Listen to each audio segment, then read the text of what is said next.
Welcome to Raaonline. Today's topic of discussion is anatomy of liver. The competency of this topic is, at the end of the session, the phase 1 MBBS students must be able to know the location, surface, borders, relations of liver, the anatomical and physiological lobes of liver, the ligaments and the peritoneal relations of liver, the blood supply, nerve supply, lymphatic drainage, and the segmental anatomy of the liver, the clinical anatomy and the liver biopsy. Before moving into the topic proper, let's discuss a case scenario. A 55-year-old male patient presented with pain in the right upper part of the abdomen as well as the abdominal distension to the medicine OPD with repeated episode of vomiting of blood.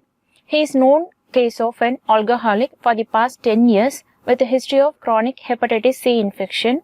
On examination of the abdomen, it reveals hepatosplenomegaly with multiple tortuous veins on the abdominal wall. The laboratory investigations revealed elevated liver functions test. Ultrasound abdomen shows hepatomegaly with fatty degeneration and splenomegaly with multiple venous collaterals in the subcutaneous plane of anterior abdominal wall near the umbilicus along with ascites. Endoscopy shows noticeable esophageal varices. What will be the probable diagnosis? So the patient having the pain as well as distension of the abdomen with episodes of repeated vomiting of blood.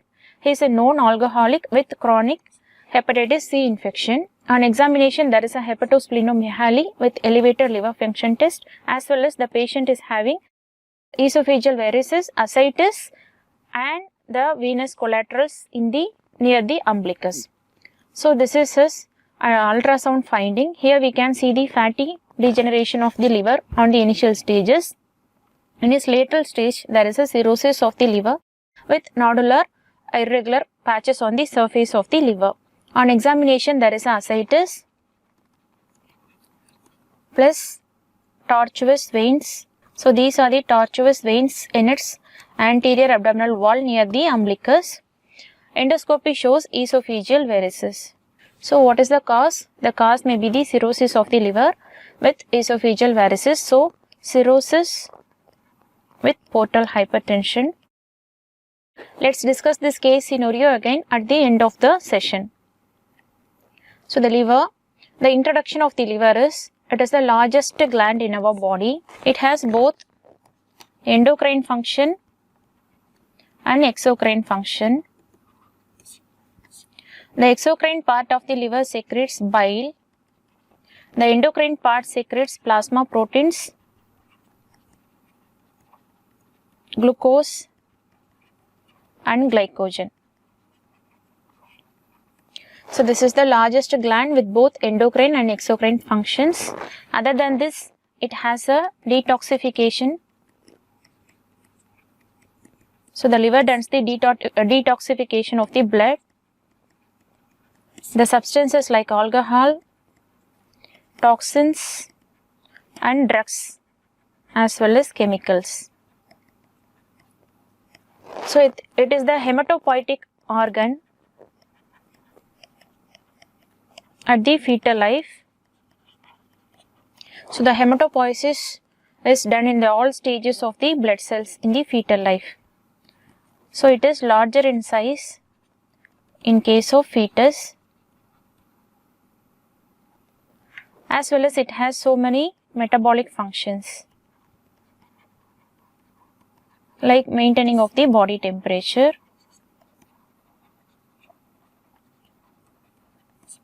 So these are some of the functions of the liver, which is present in the right upper quadrant of the abdomen.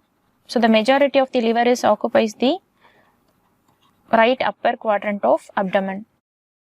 So let's see the location and the extent. So this is the liver. So within the rib cage, we can identify the borders of the liver. So the quadrants which are occupied by the liver are, this is the right hypochondrium and this is the left hypochondrium. So the majority, that is the 3/4 of the liver is present within the right hypochondriac region. In the middle line, it occupies the epigastric region. So right hypochondrium, epigastric region and the left hypochondric region up to this plane. So the left side up to this left lateral plane or left midclavicular plane. So these are the quadrants occupied by the liver. Once again I repeat.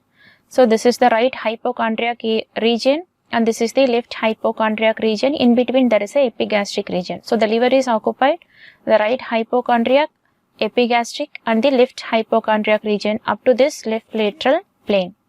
Inferiorly the liver is extending up to this rib, that is up to this 10th rib.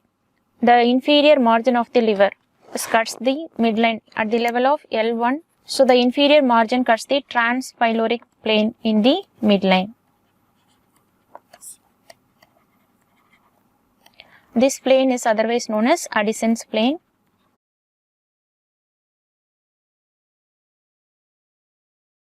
Above the upper limit is on the right side, it is present just below the nipple. So imagine this is the nipple in this area.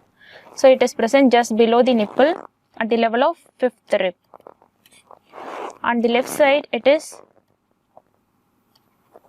just below and medial to the left side of the nipple. So this is the area for the nipple on the left side. So it is present just below and medial to the nipple at the level of 5th intercostal space. So the upper limit is on the right side just below the 5th rib. On the left side it is present in the 5th intercostal space just below and medial to the nipple. The inferior margin crosses the midline at the level of the transpyloric plane. So this is at the level of the transpyloric plane at the level of L1. The lower limit of this right side is up to this costal cartilages and the ribs, that is at the level of 10th rib. So let's see the shape and dimension. So the liver is approximately the 4-sided pyramid shape, or the shape of the liver is wedge shape. Sorry, this is the base of the pyramid and this is the apex of the pyramid. So the base is directed towards the right side. The apex is directed towards the left side. So for the dimensions are, in case of females, the weight of the liver is around 1.2 to 1.4 kg. In case of male, the weight is more than the female, so around 1.4 to 1.8 kg. In case of children, the weight is around 150 grams. So the liver has hematopoietic in function. So in case of child, it occupies 1/18 of the abdomen. So it is larger in size because of the hematopoiesis. In case of adults, it occupies 1/36 of the abdominal area. It is smaller in size compared to the newborn. So this is about the shape and dimensions. So the shape is, it is wedge shape or 4-sided pyramid. The base is directed towards, the apex is directed, the base is directed towards the right and the apex is directed towards the left. So these are the dimensions of the liver. So in children it is hematopoietic in nature, so it is occupies 1/18 of the abdominal cavity.